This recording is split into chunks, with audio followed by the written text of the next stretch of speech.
After Helene and Milton flooded many parts of the southeast, people buying used cars need to be watching out for flooded cars hitting the market. We are joined today with auto expert Patrick Olson with Carfax. He's here to explain how to check if the car you are buying has been impacted by recent storms. And of course, he's also taking your auto-related questions. So text them to 336-379-5775, and we'll be on here for 30 minutes to have those questions answered.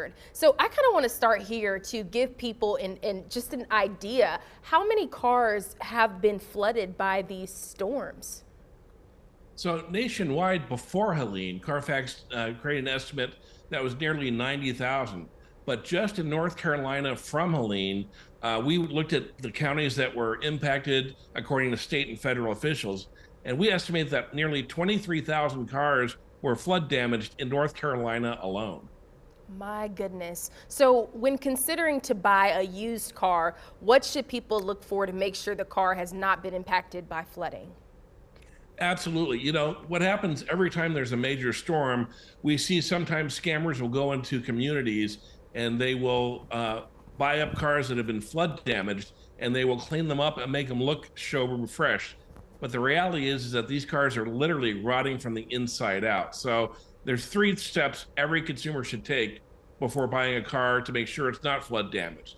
So one is go to carfax.com/flood, plug in the vehicle identification number, and we can tell you instantly for free whether that car has been titled as a flood damaged car. Second, take a personal inspection of the car. There's a long list of things you can look for. And then 3, with any used car purchase, make sure you take that car to a mechanic that you trust. Not only can they see things that you can't because they've got a lift, they also understand better what it is that they're looking at. And you want that expert pair of eyes before you pay anybody a big chunk of change.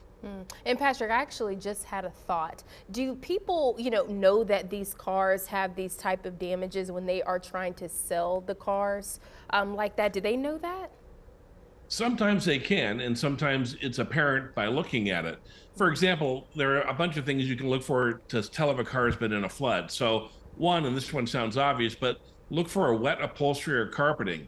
But in lieu of that, look for mismatched upholstery and carpeting. Sometimes that's a tell for what's happened. You want to look for rust in odd places like the hood latch or the trunk latch. Look for mud in the glove box or in the engine bay. Those are places that mud shouldn't be. Check out the engine oil. If it's milky or cloudy, that might be a sign that water's gotten into the engine system, and that means that engine is not long for this world. And then finally, walk around the car, check out the headlights, check out the taillights.